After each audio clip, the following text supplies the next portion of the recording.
Thank you very much, Lorelei. And it's a wonderful presentation. I think it was very interesting to hear you commenting on some of the projects. And sometimes it's so hard to get feedback that just a little feedback like that is great. And thank you all for being here. And I don't know if you recognize the music that was playing in the back. You do? Yeah? You do? What is it? Let's start with this. I mean, it's not that there, so you know. But I was just wondering. What is it? Yeah, João Gilberto. Yeah, we can hear a little bit. It's so beautiful.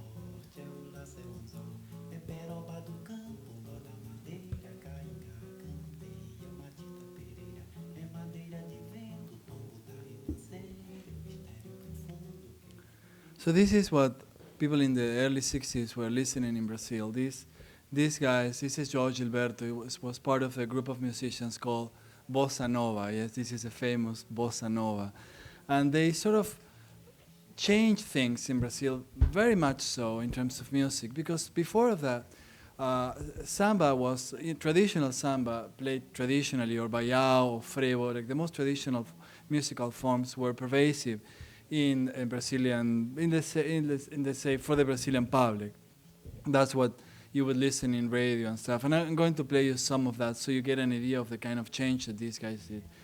But people like Tom Jobim and João Gilberto were listening at those forms. They were listening at samba, they were listening at frevo, they were listening at baião, but at the same time they were listening at Anton Webern, contemporary classical music. They were also listening at jazz, and they were trying to come up with some sort of fusion, some sort of way of playing samba in a completely different way. And I think that João Gilberto basically changed things tremendously when a song of his called Desafinado, Out of Tune, started playing in the radios in Brazil in the late 50s. And changed things so much that Brazilian popular music started being very much about bossa nova. Bossa nova became hegemonic, became mainstream music in Brazil. This happened along a certain period of time because it was very much resisted, and still, this started in the late 50s. Still in the mid 60s, there were factions and people who believed that this was not really Brazilian music at all. It was some kind of, foreign import or something. But for younger musicians, people who started playing like these two musicians from Bahia, Gilberto Gil and Caetano Veloso, this was really the thing. And what, everything that they wanted to do was push that even harder, push that farther and trying to see where, these kind of experimentations would take them. And this story, the story of Tropicalia, starts in many different times and in many different points. Tropicalia is not so much a movement in the way that we understand artistic movements, especially when we bear in mind the European model of the movement, which is, a group of people who get together and decide, they usually are gathered around a certain manifesto, certain ideas that most of the times are expressed either in a piece of paper or in a song or in a certain groups of works. The Tropicalia is not like that. There is no manifesto of Tropicalia, or I would say there's many manifestos, but not one manifesto. And because of that, some of the literature describes Tropicalia not so much as a movement, but as a moment. And that moment, Lorelei mentioned the dates, 1967, 1972. Yes, we can sort of frame the moment in those dates. But as a matter of fact, we can say that it started in other points in time. And I want to bring a very specific point in time, 1967. What happened in 1967? I have to distract you and at the same time play with this. I don't know if I'm going to manage to do it.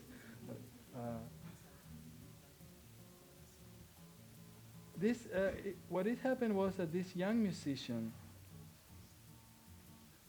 this young musician, Gilberto Gil, from Bahia, who was at that time living in the Sao Paulo. If you're familiar with the geography of Brazil, it's a huge country. And the capital is a city that was built as a capital in the 50s, Brasilia.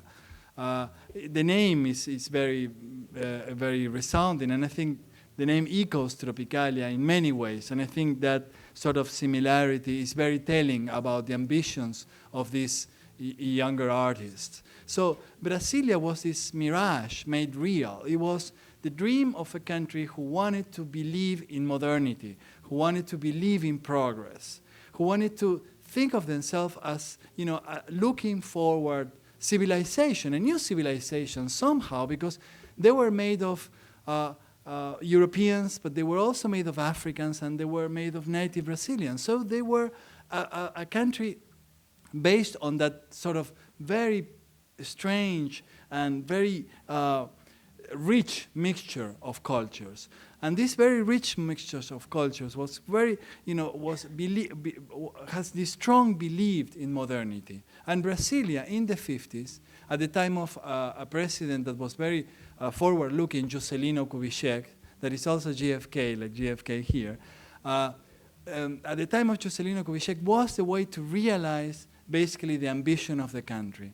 And many of you might have seen pictures of Brasilia. It's an amazing landscape. It's in the middle of the desert in what is called the Planalto Central. There's nothing there, and then suddenly you see these amazing buildings that are almost like monuments and have this monumental quality. And the image of Brasilia being built was something that all these people saw from their early age. So the dream of modernity, the dream of progress was very much part of the dream of going forward, of making Brazil an international force, of thinking of Brazilian culture internationally, was very much part of their mind, of their imagination. And besides Brasilia, there's one city that is very large, and it's like a powerhouse because all the money is made there, and it's a very wealthy city, and it's called Sao Paulo, and it's a city that sits in the south of the country, also in the mountains, but in an area that is not the desert, it's not this kind of arid landscape, but it's much more tropical in a way. And Sao Paulo is a 22 million people city. Of course, in the 60s, it was smaller, but it was still, industrially very powerful, and it was a place where all the TV companies have, the headquarters, and radio was broadcasted there to all of Brazil, etc. And then, in between these two cities, there's Rio de Janeiro, the gorgeous, amazing Rio de Janeiro, that sits in the Bahia de Guadalajara, which is an amazing place where the mountains, these hilly mountains, sort of get into the water. And that Rio de Janeiro is a place where the emperor, the Portuguese emperor, fled when he was escaping Napoleon in the 19th century. So at some point in time, it became the capital of the Portuguese Empire. This is a city that has this, this resonance and still has that kind of legacy. And it's a city of culture in Brazil. It's a city, amazingly, because it's a beach city, right? And people go to the beach constantly, and the beach is a huge public space. But it's at the same time the place where all the artists were doing their work, especially at this time. The writers were doing, Clarice Lispector was in Rio de Janeiro, Elio Itisica was in Rio de Janeiro, Lygia Clark was in Rio de Janeiro. Most of these people, most of the things that we're going to talk about in terms of Tropicalia happened, were originated in Rio de Janeiro. So this is the geography, the urban geography of Brazil. And I'm telling you this because there's a place that they didn't mention, which is Bahia. And Bahia is on the coast, but it's farther north. It's almost at the level of Brasilia. And Bahia is is completely African. Bahia is a place where Africa really meets America. And Bahia is a place where these musicians grew up, where they were born. And it was a little bit of a provincial place. I mean, for white people, for whiter people, in the South, they would look at Bahia and with a certain disregard. And they looked at these young musicians with disregard throughout their career. Even today, they're called Baianos. And Baianos is a little bit like, it's not a very good thing to be a Baiano. But one of these Baianos, who was, by the way, very black, Gilberto Gil, was at the time living in Sao Paulo, where he has studied Administración de Empresas, which is something like MFA. He was a business guy. But he also liked music very much. He was an excellent guitar player, and he was playing music and slowly, little by little, getting into the music scene. You have to think that this is the 60s. In the country, the TV stations were not that huge. What we describe as the cultural industry, the media machine, was building up, but was not as powerful. So you could still be a little bit of an amador, a little bit of a, you could still be a little bit of an amateur and go, have a job and then play your music sometimes at the radio, sometimes in TV, and without making, a deep engagement. But he was feeling that music was what he wanted to do more and more. And he was basically brainstorming with his friends about the direction that Brazilian music should take from bossa nova. Brazilian music for the country, it was not just like, one area of culture. It was the main area of culture. It was the place where questions of politics, questions of national identities were played out. It was really, it had a tremendous importance already in Brazil, for the Brazilian people. So, thinking about the direction of Brazilian music, it wasn't innocent, mind-wandering. It was really, it had implications, political implications that were very serious. And these people were very much aware of that, although they were very young. And this guy, Gilberto Gil, went to the north of Brazil and listened to these people.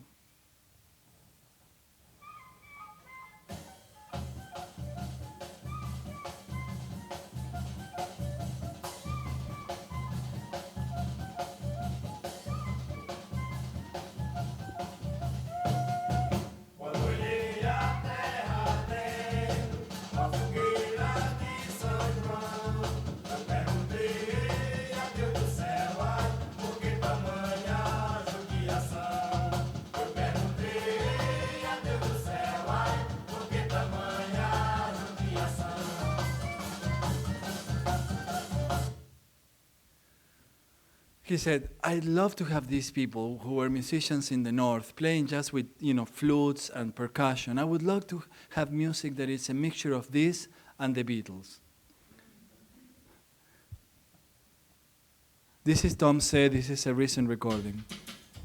It's the same song. It's called Asa Branca, and it's a song about the dry land and having to leave the land because there's nothing there, and having to go away, and having to leave your love, having to leave your land, having to leave everything, because there's not even, there's no water for your cattle, there's not even water for you to drink.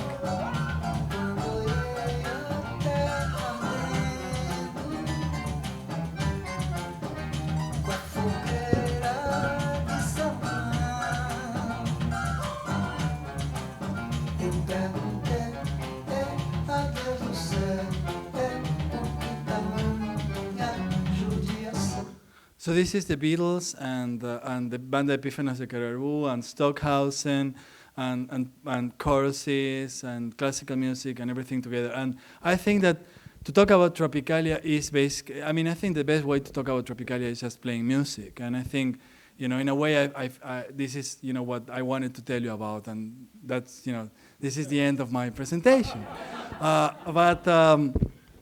But let's recapitulate, because if not, it would be too short, and everybody would be very angry. Let me see if I can get this. This is maybe we can get the lights off. The person that we've just heard, maybe I can do this. Tom said, is this guy. That picture was taken in 1968.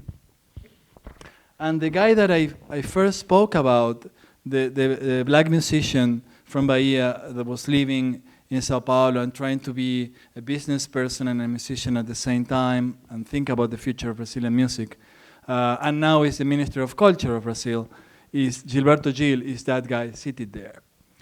And the person who basically conceived of this album called Tropicalia, that was basically a concept album and was the embodiment of this project of putting together, of experimenting with Brazilian culture so as to relate it to international pop culture.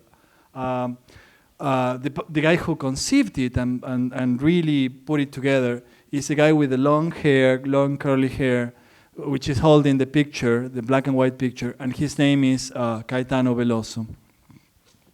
The three young musicians in the back are Os Mutantes, and you might be familiar with them because of Beck. They were rock musicians, and I mean, to call them rock musicians would be basically to diminish the scope of interest, and we're going to play some of their music later. And I said, Tom says that guy over there. Tom says that guy, not the. That's Torquato Neto, who is a poet and basically he wrote lyrics for them, some of the most beautiful lyrics for them.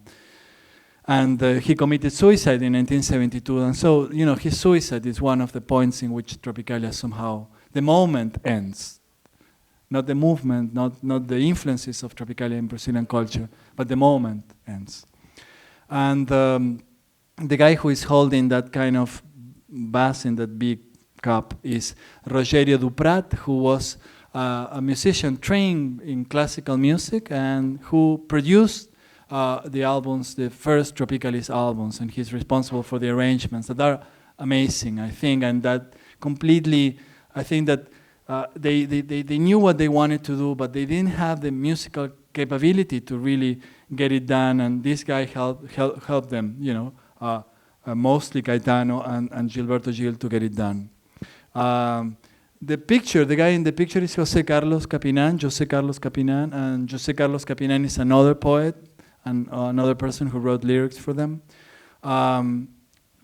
The woman that is in the picture that Caetano is holding is Nara Leao, who was a muse of the Bossa Nova movement, but she was also a very young person and very young in her head and very keen to what these younger people were doing. So she decided to join them for this record.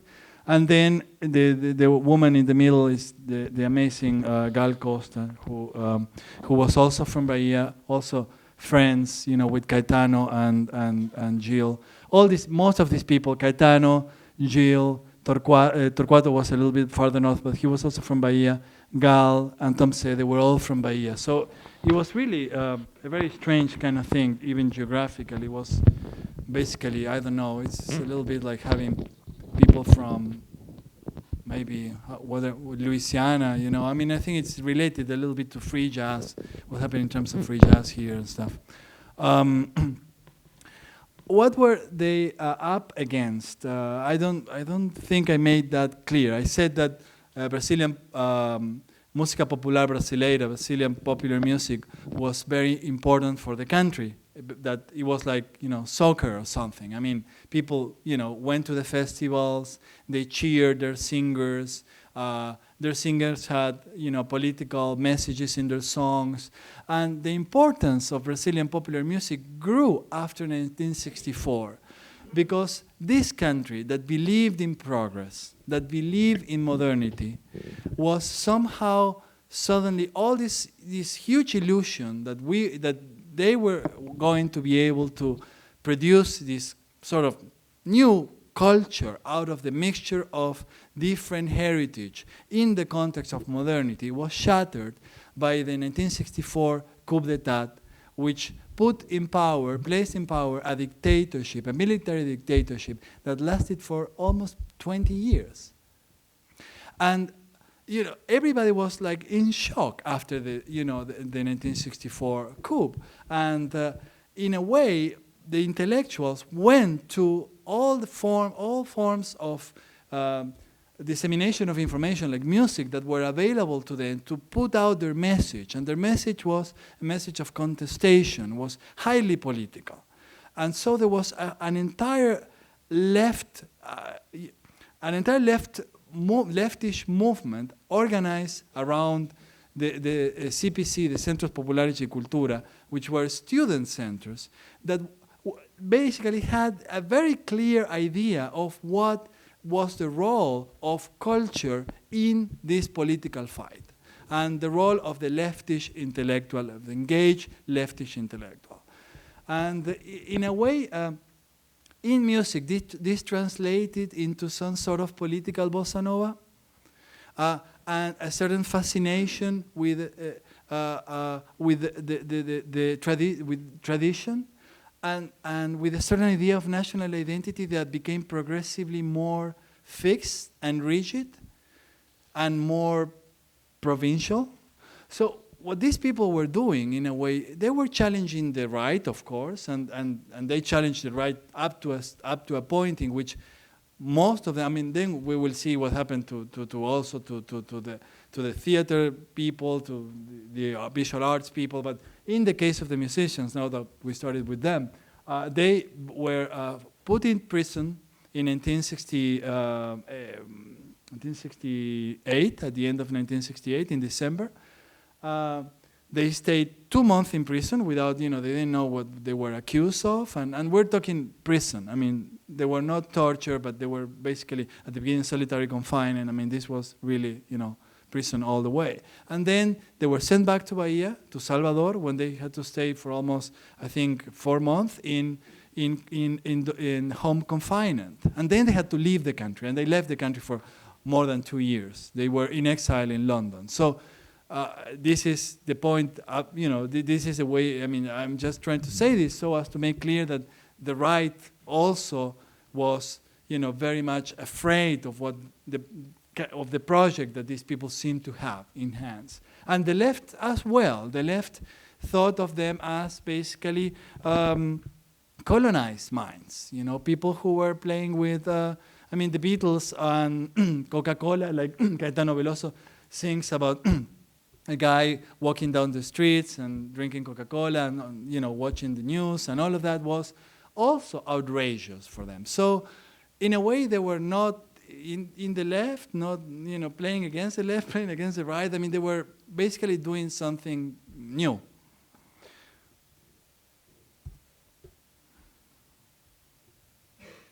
That album came out in 1968. I think, if I'm not mistaken, around the second half of the year, 1968. And in 1967, a year before, and this is another, point of departure for Tropicalia. So that's, why I said because it's a moment, maybe it's a moment that is not singular, it's a moment that is scattered somehow in time. And another point of departure was April of 1967, and that was the occasion of an exhibition of a group show at the Museum of Modern Art in Rio de Janeiro called New Brazilian Objectivity. New Brazilian Objectivity was like a Whitney Biennial somehow, but a very meaningful one. And what they wanted to do was, describe the state of, what was going on with the visual art thinking in Brazil. New Brazilian Objectivity means a new way of thinking about the object. And what they wanted to think of was the objects as an excuse for audience participation. Audience participation was like the central point of the exhibition in a way. So it's not about objectivity in the sense of subject-object, but it's objectivity about art-object and a new way of thinking about the object. And the exhibition was organized by a number of people, but mostly, the book, the album was somehow, put together by Caetano Veloso. This exhibition was somehow put together by Elio Itisica. Elio Itisica was a very young visual artist at that point. He came from a very interesting family where you had very prominent anarchists and entomologists and artists. And he was, during his life, a sort of mixture between a scientist and an anarchist. And he put together this show because he felt it was important to position Brazilian art in regards to the international avant-garde. And the main point of the exhibition was, is it possible to put together, is it possible to conceive of an avant-garde practice in an underdeveloped country? And what are the implications of that? So this was what New Brazilian Objectivity, which is basically the show from which we draw in the exhibition that we're going to present in Chicago for the historical section of the visual arts. This was the main target of that exhibition. And that thing there, it's what we call now installation. At that time, I don't think the word existed. It's 1967. It was conceived at the end of 1966, and it drew on previous works by Oiticica. Oiticica was coming from constructivism, from a branch of constructivism in Brazil that was called neo-concrete movement. It would take for a long time to explain the relationship between neo-concrete and concrete, and the difference between people from Sao Paulo and Rio as, constructivist practitioners. But the main point here is that he was looking, with one eye, as they say, to Mondrian, and with the other eye to the favelas in Rio de Janeiro, to the shanty towns, where he started going from 1964 on. He started going to the favelas for many things, for sex, to dance. Where he started going there, I have to be very fair with Oiticica. He started going there because he was invited to work with a school of samba, designing the costumes and the big allegorical, tracks that we're going to use in the carnival of the following year. So he basically went there to work. But then, of course, he loved samba, and he started very, very interested in the culture, and he became a passista, which is a main samba dancer, and participated with the school of Mangueira, which is the place where he went, the Morro de Mangueira. Morro means a little hill, and it's very close to the Museum of Natural History, where his father was an entomologist. So it's a very interesting kind of geographical thing about Rio de Janeiro. But the thing was that he participated with the School of Samba several years and there's a beautiful picture when Mangueira got the main prize of that year. That is a black and white picture that shows people from Mangueira celebrating, and there he is, Oiticica, the main dancer. So he wanted to basically work again. It's a little bit like Gilberto Gil. Gilberto Gil says, well, I want to have the Beatles on one side and Banda de Pífanos de Caruaru on the other side. Oiticica said, I want to have the favelas on one side and constructivism on the other. And this installation called Tropicalia was his first attempt in that direction. And what he wanted to do with Tropicalia was a labyrinth that was also a platform for participation, because he intended many people to go and do things in Tropicalia. There were dancers, from Mangueira. There were also other artists displaying work. Roberto Oiticica, who was a poet married to his brother Cesar at that time, wrote poems that were like object poems that were scattered around the plants. You would enter, this kind of garden, tropical garden, which was a very conscious reference to Tarsila do Amaral, and also playing with the quiche of Brazilian, of the image of Brazil. That was also very important for all of them. They were very ironically referring to the way in which the image of Brazil is appropriated, outside. Let's say in the United States, for example, Carmen Miranda was a very important figure for them, as was Chacrinha, which is this kind of clown that had a show in TV and stuff. And Tropicalia ends up in a TV monitor that it's constantly on, which Oiticica says it's an image of devoration, it's an image of cannibalism. So he presented Tropicalia in 1967 in the context of this show that he helped organizing, and when almost a year later, Caetano Veloso was putting together his album. I mean, the story goes a little bit before. When Caetano Veloso was actually recording a song that gave title to the album, he didn't have a title for the song, and then a friend of his, an acknowledgement of his, suggested that he use Tropicalia. He didn't like it at the beginning. He found it odd. He was more thinking of Brasilia, but he won't title Brasilia. He won't put Brasilia as a title for his song. And then everybody around him said, no, it has to be Tropicalia, and Tropicalia it was, and Tropicalia became the name of the album, and Tropicalia became the name of what the media somehow branded as tropicalismo. It was made into a movement. This is another beginning of the Tropicalia moment, and this is the poster. The poster was designed by Rogerio Duarte, which was an artist, a poet, very good friends with Caetano Veloso, very good friends with Oiticica, also friends with the author of this, the filmmaker,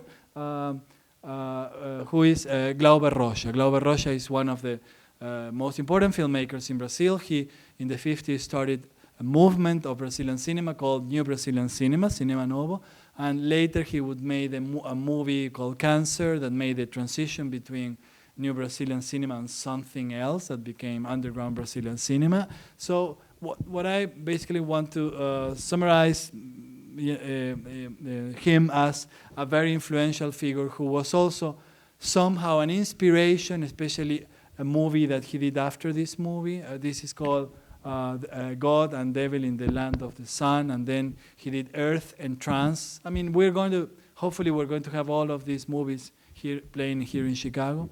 And Earth and Trance was the movie that inspired, also shown in 1967, that inspired Oiticica, that inspired Caetano Veloso, and also a point of departure for the moment.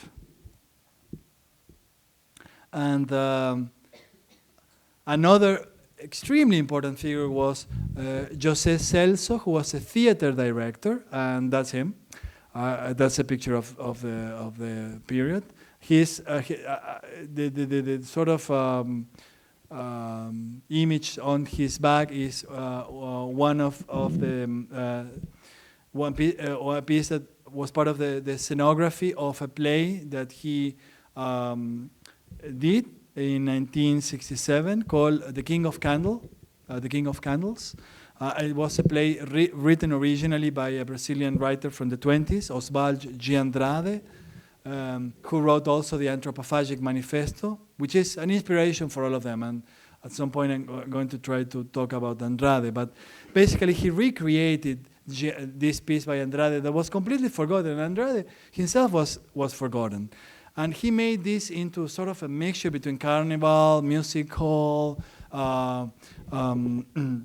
circus. So again, he was, trying to talk about talk about Brazil, drawing from Bertolt Brecht and popular culture, not being afraid of using forms that were considered, a little bit, let's say they were disregarded by the intellectuals. So this piece was a truly revolutionary moment in Brazilian theater. He later on went to do pieces that were more and more aggressive in terms of, he worked with the living theater people, basically involving the audience, and all the aesthetics of all these people across the field. I mean, you can look at that you can find the same kind of aesthetics in cinema, in the visual arts. It's about participation. Participation was extremely important at the time because it meant something very clearly politically at the time of the military dictatorship. And last but not least is somebody who was not directly related to the tropicalist moment, an architect, but was very much, I would say, an indirect influence in many of them. And this is an Italian architect.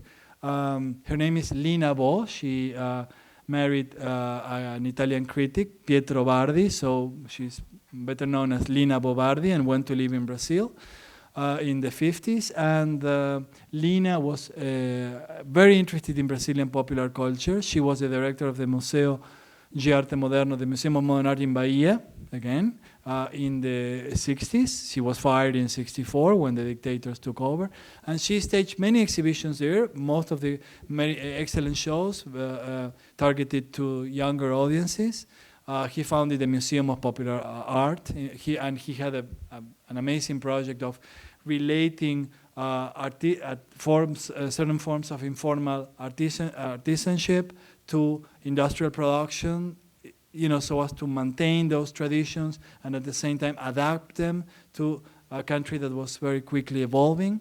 A project that he was not able to do because of the dictatorship. But her thinking was very influential, and the shows that she staged were very influential for people like Caetano and Gilberto Gil. It was basically Bahia in the early 60s.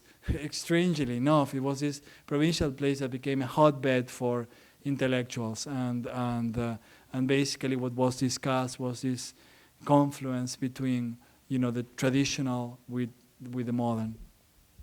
We're going to show her work because her work exemplifies also this meeting between what we call cultura popular, popular culture, but not in the sense of pop culture.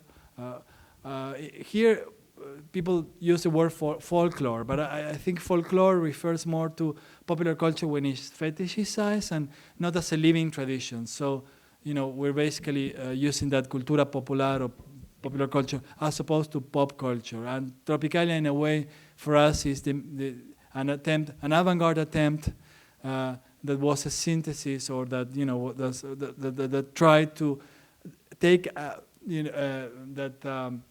try to intersect the traditions of popular culture in the context of an ever-growing culture industry. So these are the covers of some of the Tropicalist albums. These are from '68. Gilberto Gil is a cover done by an artist, Antonio Gias, and Gil himself, and a graphic designer. And Gil is wearing the uniform of the Academy of Letters in Brazil. So it's obviously very ironic, and we see the references here to pop. This is Caetano Veloso's also first solo album, where first song is Tropicalia. We're going to play some of this later. This is Elio Oiticica in his workshop, his studio.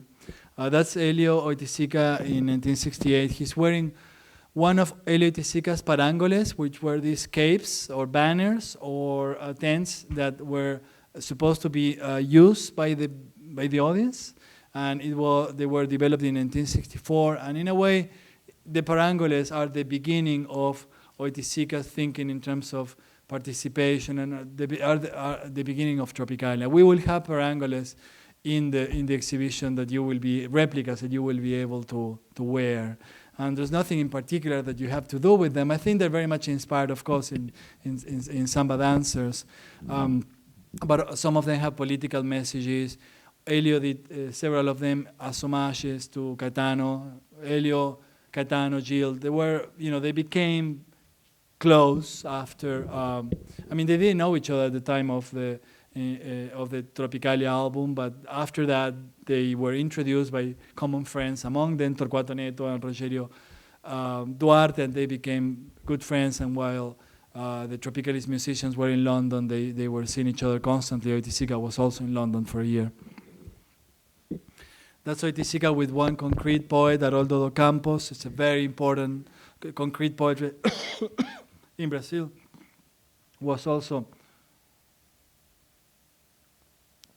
an attempt to go beyond provincialism and try to produce an international literary form, and the concrete poets were very early supporters of the Tropicalist musicians. So what I'm trying to show here, and what we'll try to show in the exhibition, is that Tropicalia, of course, music, was popular. It's easier.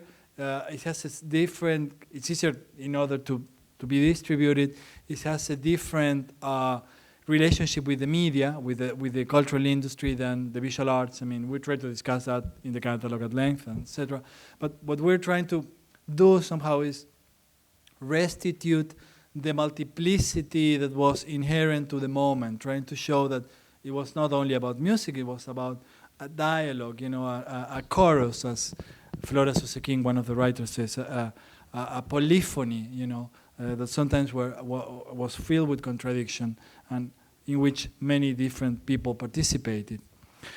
In order to show those connections, I include some of these images to show you that. And this is Gal Costa playing in a boîte called Sucata in Rio de Janeiro. And in 1960, this is 1970? This is 1970. And the scenography was made by Elio Itisica. He also designed the cover of her album called Fatal, playing with Gal, with her name. That in that same place, Caetano Veloso and Gilberto Gil were playing in '68, and as part of also the stage, they showed a piece by Elio Itisica that we're going to show, a flag, and that flag was apparently one of the reasons why they were imprisoned. Then they later found out about that. That's Itisica himself, the guy over there, and that's Gilberto Gil, and they were together in New York. Gil was already in exile in London and played in New York, and when Gil played, Itisica again designed the stage and for Gil. That's Philippe Soler. He's the French editor of Tel Quel, and what he is showing is an issue of a magazine called Naviloca that was conceived by Torquato Neto, in which all these people participated. So the concrete poets, Elio Itisica, Caetano Veloso, Gilberto Gil. So it's a little bit, we will have the magazine there. So again, it's another example of how these people were, working together in conversation. This is the cover of the catalog, New Brazilian Objectivity. I think it's very telling, the cover. And the cover was itself a piece in the show that you could assemble, a cube, we will see. It was designed by an artist, Hans Haudenschild. And I love it. I would love to have this as the identity for the show. Then all the designers said, no, we want to make our own thing. But I think it's so perfect because it talks about, you see that the type is the same that they used for the Tropicalia album. And I think this was 67, that was 68. I don't think, it was a little bit a very interesting coincidence. And of course, the colors are the colors of the Brazilian flag. And there's a play with pop, but I think it's, everything is there somehow. The desire for modernity, the necessity to relate to Brazil and Brazilian tradition, and to rethink that in an international context. And these are the early plans of Tropicalia. So you see the kind of the labyrinthian structure of the piece, the way Itisica was thinking about space. And he was very much inspired in the architecture of the favelas. The architecture of the favelas have become, now everybody's writing about that, and they're very fashionable. But the truth of the matter is that in the mid-60s, Itisica was already looking at that and trying to think, what is it that they teach us about space? What is it that they teach us about the relationship between people and space and use?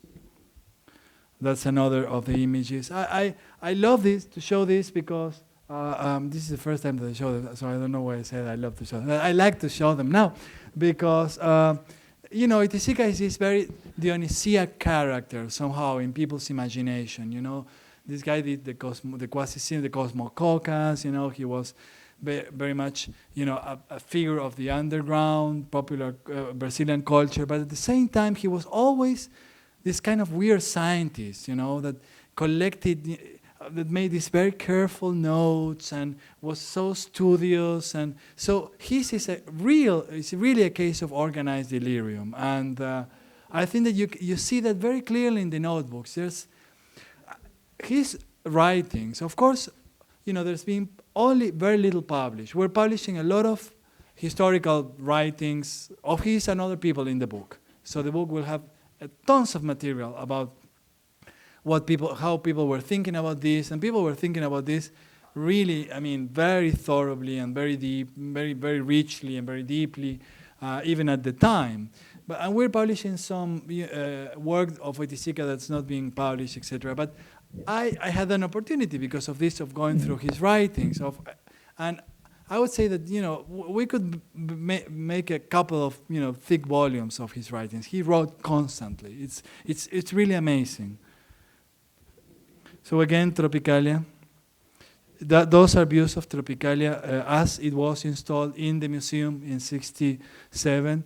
So that's I brought this specifically to make Julie suffer, because she will have to find the parrot for the show. So there was a parrot. See, parrot.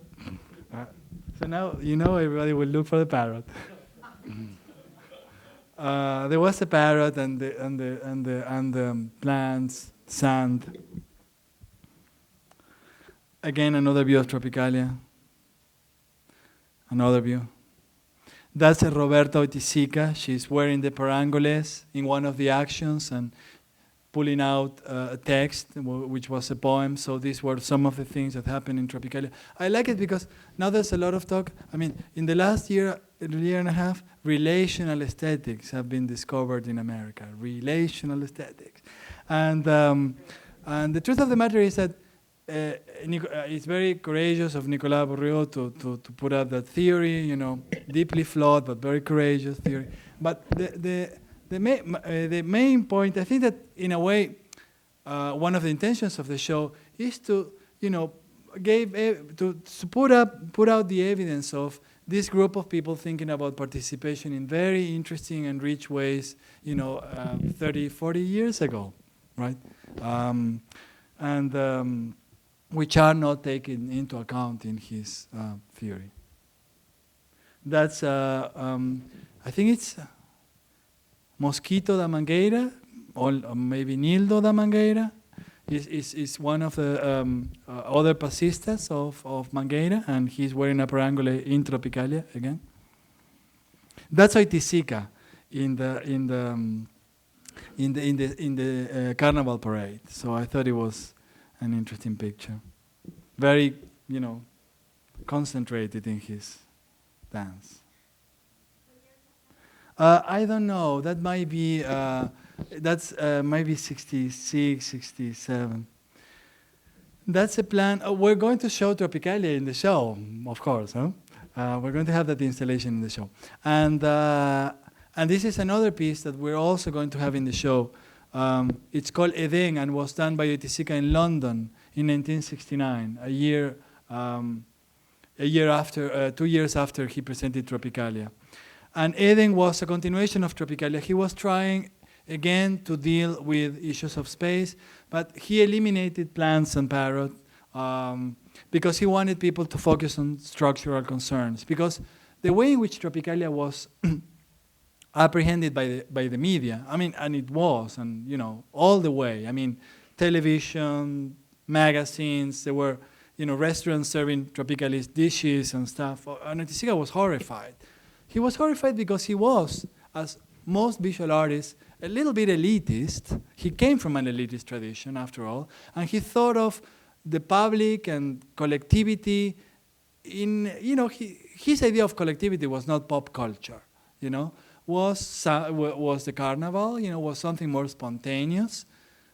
It was not something mediated, and he was horrified, a bit about the mediation that Tropicalia was subjected to, in a way that the musicians were not. He wrote a lot about that, and I think he continued his work in a direction that was very much a dialogue with what had happened in Brazil. And this piece, you see, look, the plan is almost like a piece from a Mondrian. It's very, very, very constructivist. This piece was a response to that. He tried to focus on the experiential aspect, vivencia, the live experience. He was trying to focus on that and not on the image. The fight between image and experience is something that for Oiticica, was very important. And that's Oiticica at Whitechapel Gallery. It's still the same. Whitechapel, the entrance is still the same. That's, we're going to, now I'm showing different views of Eden. It's it's a very interesting piece. It has many different sections. You have to take your shoes off, preferably. There's water. And it's interesting because in some of the views it looks so precise and clear-cut and constructivist, and others are more messy, and I think that exemplifies a little bit the spirit of the piece. That is a tent called Caetano and Gil tent that plays music of Caetano and Gil inside. So again, to show how deeply interwoven all of them were. These are different aspects of the show. At Whitechapel, the parangoles are hanging there. Tropicalia in the Whitechapel exhibition. So Tropicalia was included in the Whitechapel exhibition. That's the way we're going to show it here. We're going to show Tropicalia and Eden connected. Those are other Oiticica pieces. This is a flag that was in the Sucata Boat. It says, be a marginal, be a hero. And the guy who is portrayed there is one of Oiticica's friends and lover, Cara de Cavallo, who was an outlaw living in the Mangueira neighborhood in Brazil in the late 60s, and he was killed by the police. And he made a small piece, an object, in homage to him, and then later this flag. And this flag was part of the concert, and one member of the audience protested and tried to start a censorship process against the musicians because they were displaying this flag. I'm going to go quickly through other artists in the show. This is Lygia Clark, huge artist, I believe, also absent of the relation, l'esthétique relationnelle, but I think very pertinent. She was also an artist that started from constructivism. What we're going to show in the exhibition, we try to be very faithful to the original checklist. And when we were not, we decided not to be completely unfaithful. No? So we try to combine faithfulness and unfaithfulness in a dramatic way. Why? Because we believe that in certain cases it was interesting to give you a broader view of the people, of the artists, because they're extremely significant today. And in other cases, we thought, these were artists that were meaningful in Brazil at that time, but maybe they're not going to tell you so much. And we took the liberty of making those decisions. Those are the things that curators are for. Hated, if we're hated, I'm hated for that. So we took responsibility. Lygia Clark, we're showing the sensorial period. And these are masks. We will have the originals and copies. You're going to be able to wear them also. And they, what you can do, these masks are pretty extraordinary. They have scents, they have herbs, so they have different scents and they have different textures. They have mirrors, so in a funny way you can look outside and look at yourself while looking outside. They were intended to establish a different relationship with your own body. It was a process of reinvention of the body that Lygia was engaged at the time. So this is the mask with mirrors. They have different, they're very colorful as well. We're going to show these other pieces. It's called Oeo Etu. These are two mamelukes that you wear. We're going to, this is not a performance. This is an action. We will have to stage it a little bit. We will have to have some monitors controlling what's going on. But we will also show originals and copies. People will be able to wear them. And what they have is zippers, and you pull out different things from the interior of the zippers. They're related to sexual organs, but sort of how deconstruct femininity and masculinity. So so it's it's not what you would expect to find. What you very simple. You get inside and you break out, and again people will be able to do this regularly in the exhibition. This is another piece that it's called the Circle of Pleasures, and people are able to taste the different liquids that have different tastes as well. We will have a video showing us a register from the time, how people reacted to it originally, and the audience will also be able to play with this piece. It's again Lygia Pape. And then we will show other pieces that were also in the exhibition, like Antonio Gias, which is this is a very large piece. It's almost is 7 feet tall, so it's a huge piece, and it has 3 dimensions, and that is like a piece of meat. So it's a very interesting take on pop, and on cartoons and the connection between violence and the stylization of pop. I think Diaz was a very strong figure at the time, and he's one of the key figures for Oiticica. This is the piece that started New Brazilian Objectivity. This was his point of departure. So again, Diaz.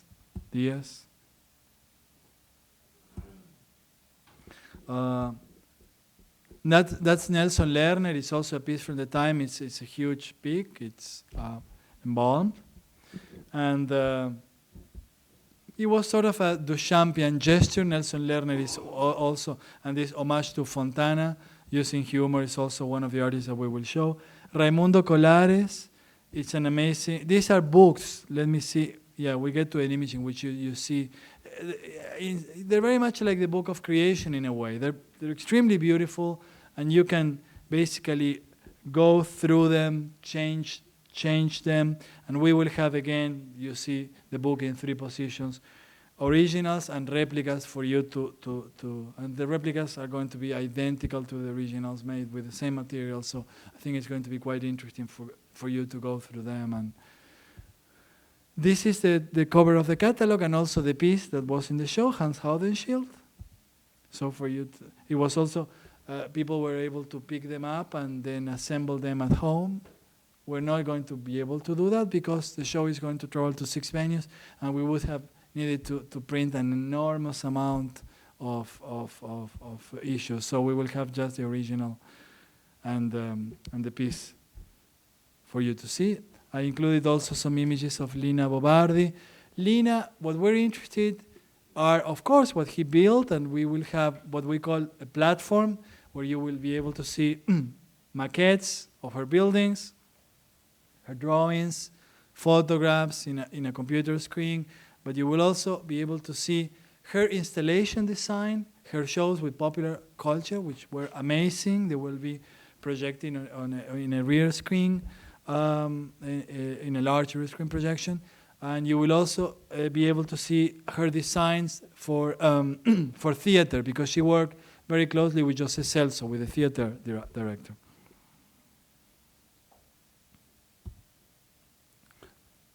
Oiticica's use of space is very related to Lina and the use of materials, and I think those connections are going to come out very clearly from the show. And this is, for the architecture projects, I mean, Lina built the Museum of Fine Arts in Sao Paulo. It's a huge building, and she built a cultural center called Sesci Pompeia in Sao Paulo. It's also an enormous project. We're not going to focus on those huge projects. We're going to focus on a very small project, that she somehow repeated in different forms.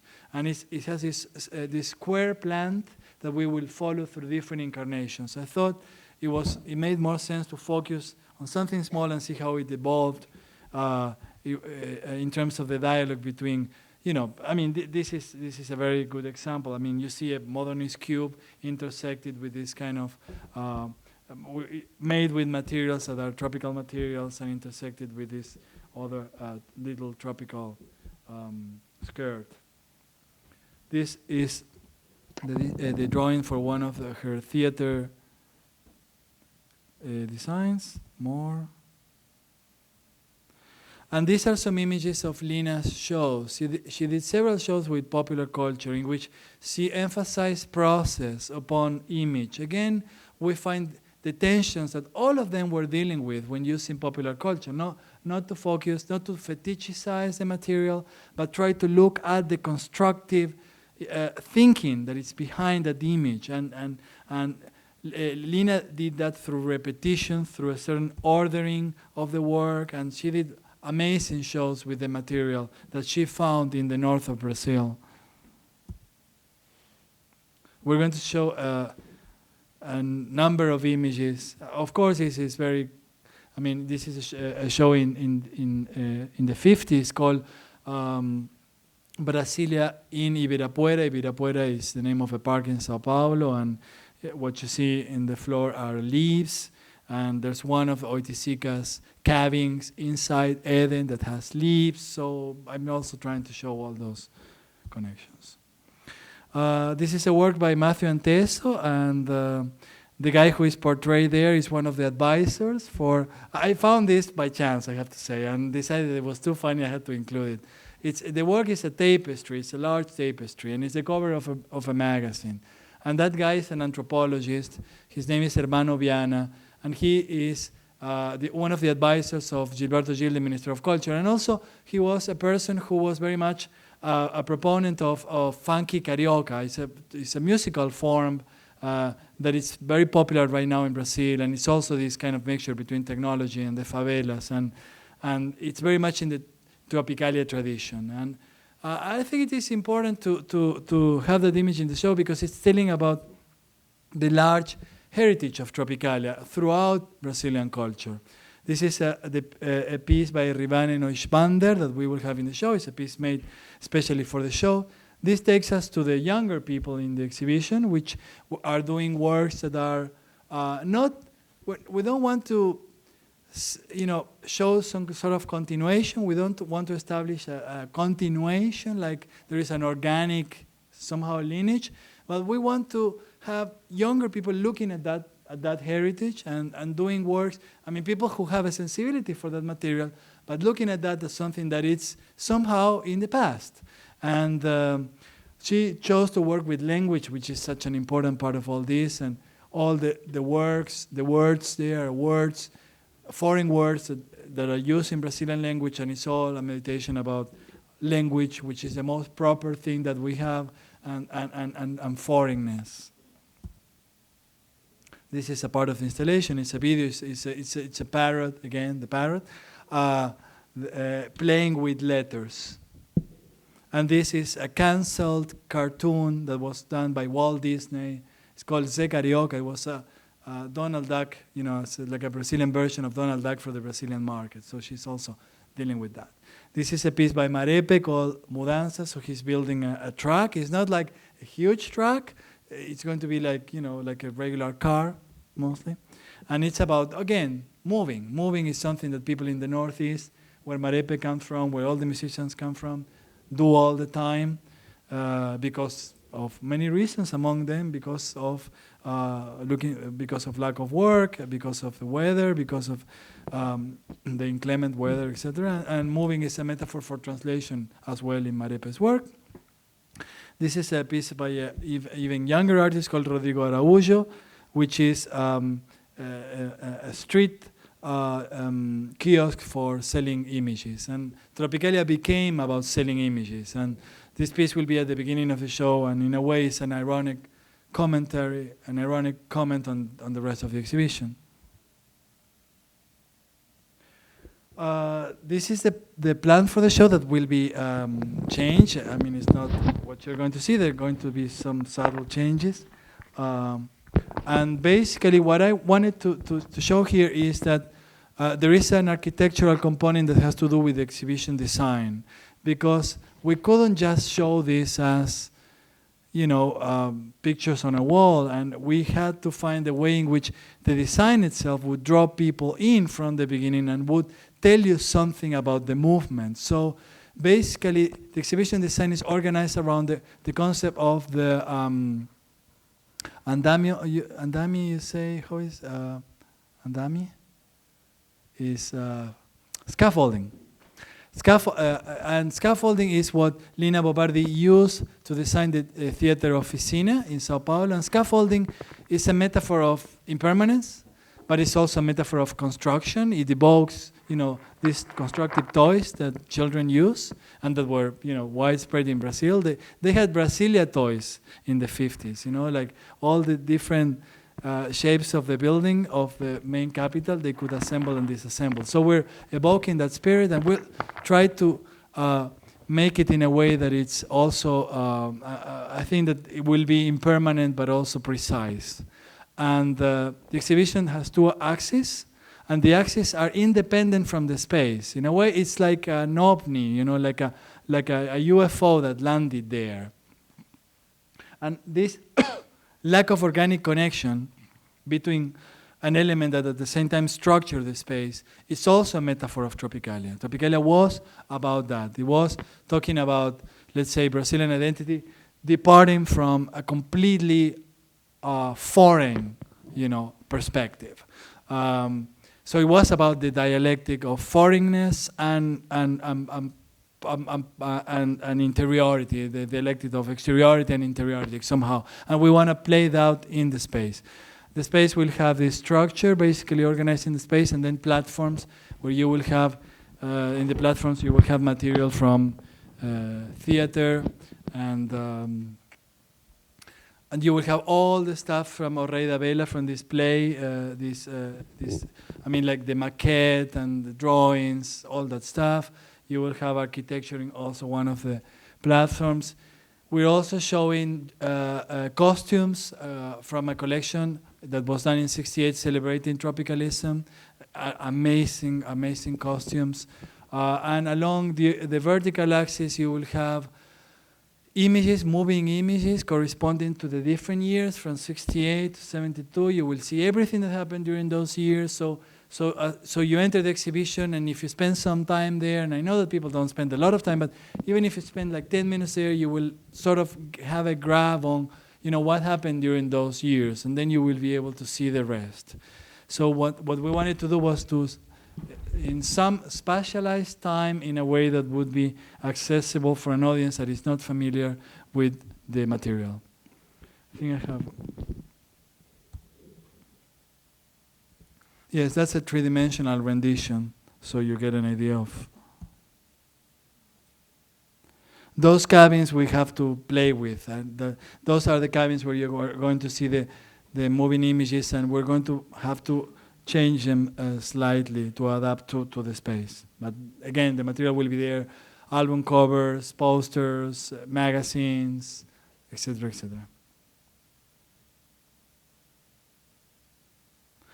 The architects are two young architects, Moretin and De Andrade, and for us, their intervention is not a neutral intervention, clearly, but it's an intervention that is also part of the exhibition.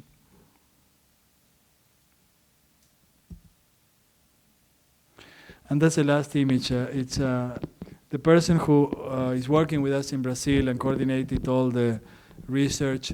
She went to Bahia for vacations, and she found this cabin, Tropicalia cabin, and sent us this image. And I thought it was a good way to finish the presentation. But there's one more thing that I want to do, which is play this song that I believe, in a way, summarizes, again, very much the Tropicalist period, and it has the advantage of being, not like Tom says, a recent song, but it's a song of 1968, of the Tropicalist album of Gilberto Gil, and he played with Os Mutantes and Rogerio Duprat, so you have the whole thing.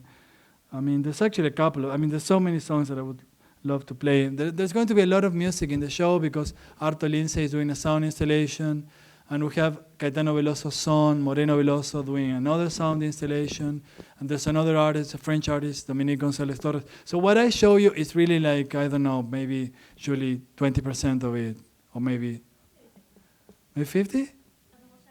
Yeah? I would say 45. There are things that she doesn't know. But there's a lot more stuff than that.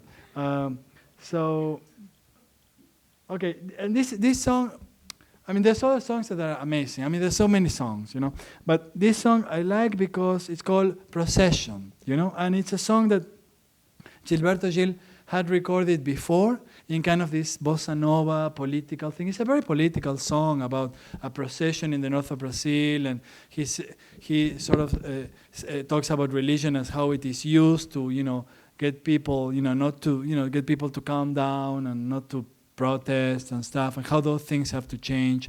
And he used to play that in his pre-tropicalist period, and it was one of the songs that gained him a lot of recognition from his peers at that time. And then he re-recorded this song and went like, bananas. And of course, because it was such a telling song, it was extremely controversial. And I think still it's amazing. I think that you will clearly, the song starts with a guitar, with a solo of guitar, and it's one of the is Serginho, one of the of Os Mutantes, playing the guitar. He was a very young guy at the time, in his mid-20s. And then, you know, when the song starts, we have it's like we have the Northeast coming over. You know, we hear percussion, and it's another dimension that is added to the song. So with this song, I finish the presentation, and I will let it play for a little bit.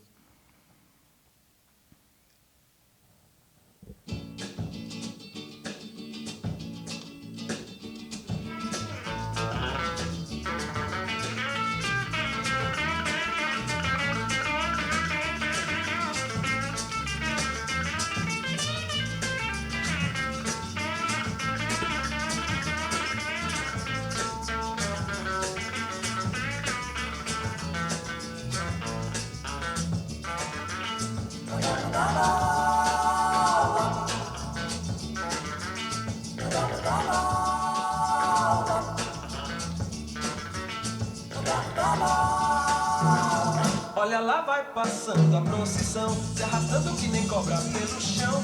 As pessoas que nela vão passando acreditam nas coisas lá do céu. As mulheres cantando tiram verso e os homens escutando tiram chapéu. Eles vivem pendando aqui na terra, esperando o que Jesus prometeu.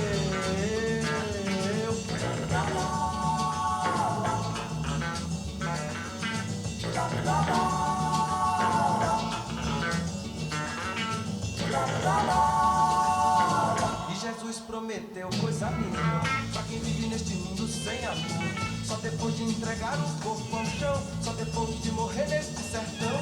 Eu também tô do lado de Jesus, só que acho que ele se esqueceu de dizer que na terra a gente tem de arranjar um jeitinho pra viver. Okay, thank you very much.